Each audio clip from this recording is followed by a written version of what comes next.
Students, in the last video I had explained the Hall effect and about Hall coefficient and Hall field developed,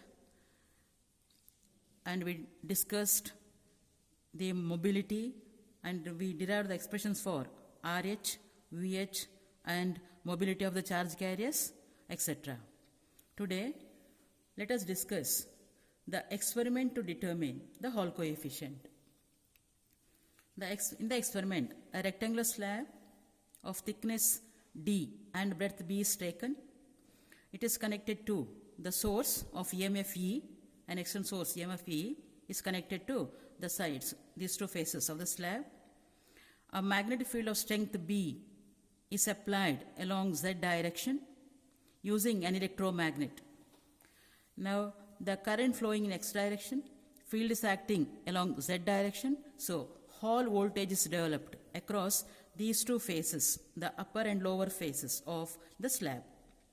And this Hall voltage developed, it is measured by connecting a voltmeter. Voltmeter measures the Hall voltage VH, and ammeter A is used to measure the current flowing through this conductor. Using rheostat, it is possible to vary the current. The current is in ampere. VH is measured, A is measured, and we already derived the expression for Hall coefficient. RH is given by VHB by IXBZ. So VH is measured, IX measured, B, the breadth of that conductor. It can also be measured. BZ is known, so RH can be calculated using this formula. This is how the Hall coefficient is determined experimentally. And in the experiment, we have the external source of EMF E acting along X direction. So it is taken as EX. And because of this potential difference developed across the faces, Hall field is developed, it is EH. The Hall field EH is developed along Y direction. So that the resultant of EH and EX, it is E, and this resultant field, electric field, makes an angle with EX. This angle theta H is called Hall angle. So Hall angle, it is given by tan theta equal to EH by EX. We define tan theta H. So it is Hall angle tan theta H. So tan theta H is EH by EX. And we know the expression for EX. EH, we already derived the expression for EH. And EH is JXBZ. So that JXBZ by NE is EH. What is JX? Current density. This current density is given by NEVX BZ by NE. JX is NEVX. What is VX?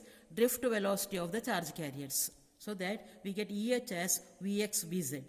Drift velocity and the strength of the field applied along Z direction. So that tan theta H equal to VX BZ by EX, or Vx by Ex, it is mu, so that tan theta H is mu Bz. What is mu? Mobility of the charge carrier. We define mobility as drift velocity per unit field. So that tan theta H is mu Bz. From this, by knowing mu and Bz, we can calculate theta H, or if theta H is known, Bz is known, mu can also be calculated. And this is about the experimental determination of Hall coefficient and Hall angle theta H. Now what are the uses or applications of Hall effect? Why or where actually this Hall effect can be used? First one is, using Hall effect, it is possible to determine the type of the semiconductor. In semiconductors there are two types, P-type and N-type. Whether the semiconductor is N-type or P-type, this can be determined. How? By knowing the Hall coefficient. From the experiment, it is possible to determine the Hall coefficient.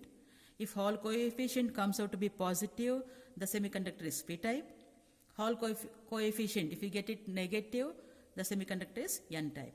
This is how it is possible to determine the type of the semiconductor. Second one is calculation of carrier concentration. We have RH. One more expression for RH is 1 by NE. RH is 1 by NE. See here, N is the carrier concentration. number of charge carriers per unit volume. See, this expression already we have derived in the previous discussion. In the theory of Hall effect, we got the expression for RHS 1 by NE and one more expression as this VHB by IXBZ. Both gave Hall coefficient. So that using this, by knowing RH, one can calculate N. This is another application. Third one is mobility of the charge carrier. We have the expression for conductivity of the material of the given conductor, sigma equal to Ne mu E. Suppose the charge carriers are electrons. In metals, charge carriers are electrons. So that conductivity of that material of that metal, sigma is Ne mu E. So mu E is sigma by Ne. But what is 1 by Ne? It is RH. 1 by Ne is nothing but RH. So that mu E is sigma into RH. So if sigma is known, RH is known, mu E can be calculated. Or mu E can also be calculated using this formula. Sigma VHB by IXBZ. By knowing VH, B, IX and BZ. And sigma mu E can be calculated. This is the method of determining mobility of the charge carriers. And one more application is, it is possible to determine magnetic flux density. What is the strength of the field applied to produce this Hall effect? When the Hall effect is produced, VH is measured, IX is also measured, B is known value, so that if RH is known, then one can calculate B, strength of the magnetic flux density. One more application is, knowing RH, it is possible to decide whether the material is metal, semiconductor or insulator. Metal means charge carriers are electrons, so for metals, usually RH is negative. Semiconductors, P-type means we get RH positive, N-type means RH negative. Or whether the material used is insulator. In case of insulator, no conduction means no Hall effect. So that it is possible to decide whether that material is insulator or not. These are the applications. And one more is measurement of power in the electromagnetic wave. What's an electromagnetic wave? The wave produced due to vibrations of electric and magnetic vectors at right angles to each other. And that electromagnetic wave carries power along with it. The power of an electromagnetic wave, see, we already discussed in your second BSc syllabus. The power of the electromagnetic wave is given by the Poynting's vector. What is Poynting's vector?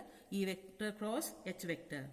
By knowing E vector and H vector, it is possible in Hall effect, it is possible to calculate the power of that electromagnetic wave. And these are the applications of Hall effect. And these are the things discussed under Hall effect in your syllabus. With this, I stop here. Thank you.